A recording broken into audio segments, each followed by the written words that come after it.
The framing of this debate should be the uniqueness question. We both agree that the Academy is currently white and somewhere all the structures within the United States that's a framing for this debate pretty much means that they can't actually garner any offense against our case. We both agree that violence is inevitably going to happen. That's the solvency of our affirmative isn't to solve for anti-black structures. That's why they get our affirmative wrong. That we just need to learn about history so that we can learn how to navigate within these structures. Firstly, they say that the app gets co-opted by the government, but Rakim accidentally pretty much concedes the permutation in that he at the bottom goes like, oh, well, you don't frame what the historical analysis looks like. Yeah, that probably means that we can perm because we're not actually transparent in the methodology of the 1AC. So it's in the permutation, and that's probably what you're going to vote on. He makes the argument, this visibility versus transparency argument, but the thing is, within this debate, there's no difference because he's making the argument that we shouldn't be able to read the 1AC within this space, which means that if we have to go somewhere else, then we can't be visible within this space. So you extend the argument that visibility now is key, and that the right wing is waging war in pedagogical spaces, which means that it will only continue to perpetuate anti-black scripts within the status quo. That's our offense, and the reason that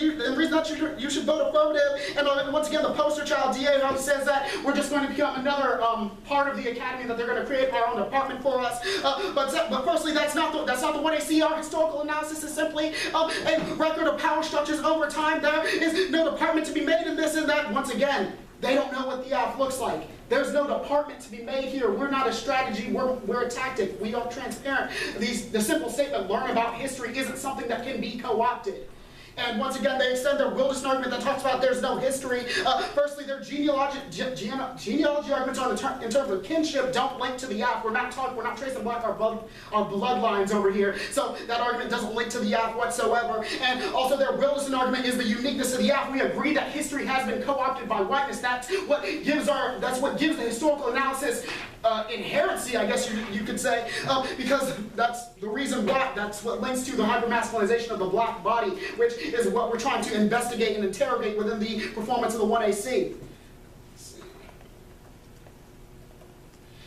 He makes the argument that the academy is inherently violent. He says that I conceded that across expressly. That's not what I conceded. Once again, we both agree that whiteness permeates the country, so therefore there is no space that is completely free of violence and whiteness. That's what I said right there. But we never conceded that the academy was inherently violent, and that we make the argument that this space is unique in that we can challenge.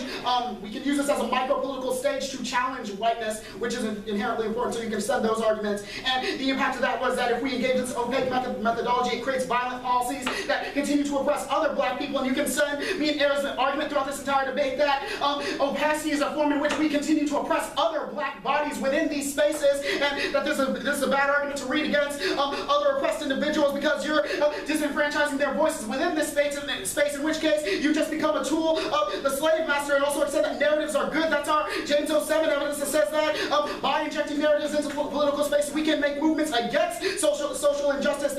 Generic you get co-opted arguments don't really apply here. Once again, the argument that we've been making in this debate is that we can perm because we're not a transparent strategy. And throughout cross-ex, when Rakim's just like, I don't get what you're talking about. If we were a transparent strategy, he should know what the affirmative is. Every statement that he makes where it's just like, oh, well, you don't explain this well enough. You don't explain this well enough. Opacity is literally a strategy where you're not supposed to explain shit. So therefore, that kind of proves the permutation can work at the very least. Which means that you should definitely be voting AF on presumption because they don't have actual offense if we exist within a world where violence is always going to occur to black bodies. Let's see. Once again, it's the exact same thing as their authors where he says that they write books but the gov doesn't know their strategy. That's why they haven't been sent to jail or anything. Once again, that also applies to the 1AC.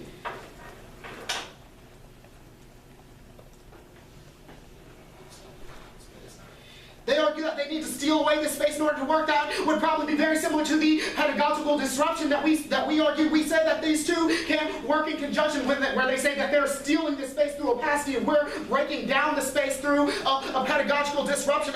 He doesn't make really any real delineation between what those two things are, and neither do we, to be fair, but at the same time, we argue that ours is either better or at least the same thing as that, in that the pedagogy that would have been created in this space otherwise, is unfolding from the 1AC here, is one of anti-blackness. It would perpetuate anti-blackness. The 1AC challenges that, and that's how it disrupts the pedagogy within this space.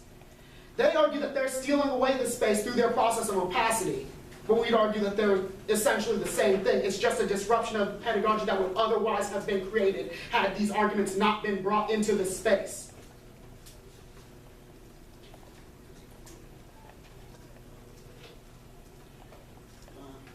It's going to answer Wilson, and that's structure. Yeah, I've got nothing left in this rebuttal. Huh?